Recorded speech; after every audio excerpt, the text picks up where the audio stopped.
근데 실제로는 다양한 연령대에서 많이 생깁니다. 근데 보통 이제 50대 초중반 정도 여성분들에서 많이 생기기 때문에 오십견이라는 명칭을 붙여놨습니다.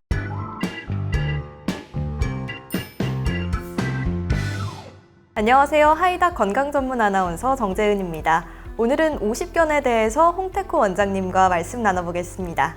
원장님 안녕하세요. 안녕하세요. 네, 시청자분들께 간단히 자기소개 부탁드립니다. 안녕하세요. 정형외과 전문의 홍태코 원장입니다.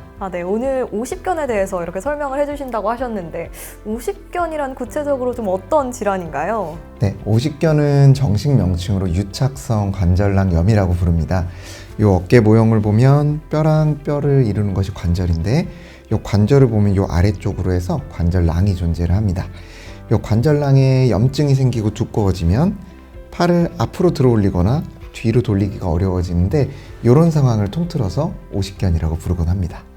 그럼 오십견의 원인은 뭔가요? 사실 오십견은 원인이 딱 정해져 있지 않습니다. 그래서 저희 이제 어깨 전문의들 사이에서는 오십견은 그냥 DNA에 써 있는 거 아니냐 이런 얘기를 하곤 합니다. 다쳐서 생기기도 하고 혹은 이제 회전근개 쪽이 안 좋으면서 염증이 생기기도 합니다. 경우에 따라서는 당뇨나 호르몬 변화 때문에 생기는 경우도 있습니다. 근데 보통 이제 50대 초중반 정도 여성분들에서 많이 생기기 때문에 오십견이라는 명칭을 붙여놨습니다. 그래서 오십견이라는 이름이 생긴 거군요. 근데 실제로는 다양한 연령대에서 많이 생깁니다. 그러니까 뭐 40대인데 내가 왜 오십견이냐 이렇게 생각하실 필요는 없습니다.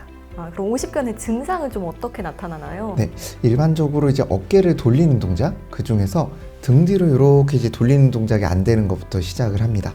등 뒤로 어깨를 못 돌리게 되면은 사람이 이제 대소변을 가린다든가 다양한 문제들이 생길 수가 있고, 거기서 좀 더 진행이 되면 팔을 이렇게 이제 앞으로 들어 올리는 동작도 어려움이 오는데, 그러면 거의 일상생활이 잘 안 되는 불편감까지 나타납니다. 그럼 이런 증상들이 나타났을 때 검사가 필요하잖아요. 그럼 검사는 또 어떻게 이루어지나요? 정형외과로 오시면 흔히 생각하시는 검사인 엑스레이 검사가 있겠고요. 엑스레이를 통해서는 이 뼈의 구조나 관절이 큰 문제 있는지 보는 것이고, 거기서 특별한 문제가 없다면 단순한 오십견인지 아니면 이런 이제 회전근개 힘줄 쪽에 문제가 있는지를 확인하는 초음파라는 검사를 해보게 됩니다. 오십견이 생각보다 좀 흔한 질병일 것 같은데 혹시 치료는 어떻게 진행이 되나요?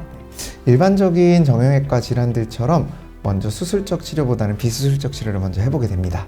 가벼운 약물 치료나 물리 치료, 그리고 본인 스스로 해보는 스트레칭 치료를 먼저 권해드리는데, 보통 오십견이 어느 정도 진행된 환자분들은 본인 스스로 운동하는 것 자체를 굉장히 어려워하십니다. 그럴 때는 이 통증을 좀 완화시키고 염증을 완화시키는 목적으로 주사를 통해서 환자분들에게 도움을 드리고, 전문적인 치료사들을 통해 가지고 이제 운동하는 방법을 설명드리곤 합니다. 만약에 그래도 안 나으면 혹시 다른 치료가 필요한가요? 이제 이렇게 보존적인 치료를 했는데 환자분들 중에 그래도 좀 통증은 좋아졌는데 팔은 여전히 못 올려요 이런 분들이 계십니다. 그럴 때는 저희가 이제 간단하게 해결하는 방법이 있는데요. 팔 쪽에 부분 마취를 하고 여기 관절 쪽에 1cm짜리 구멍을 2개 혹은 한두 개 더 뚫어서 내부의 이 관절낭 쪽에 있는 염증을 제거하고 관절낭을 터주는 수술을 하게 됩니다. 다른 어깨 수술과는 다르게 몇 주 동안 고정하거나 이럴 필요가 없고, 수술 직후에 거의 바로 일상생활이 가능하고, 이후에 이제 운동 치료만 잘 해주시면은 효과가 아주 좋은 치료 방법입니다. 네, 치료도 좋지만 또 평소에 예방하는 것도 중요하잖아요. 그럼 혹시 추천해 주실 만한 스트레칭법이나 아니면 생활 습관 이런 게 좀 있을까요? 네, 오십견이 어느 정도 진행이 되게 되면 그때는 사실 치료가 오래 걸리고 만만치가 않습니다. 그래서 초기에 어깨 통증이 올 때 그때 이제 운동할 수 있는 스트레칭 방법이 있습니다.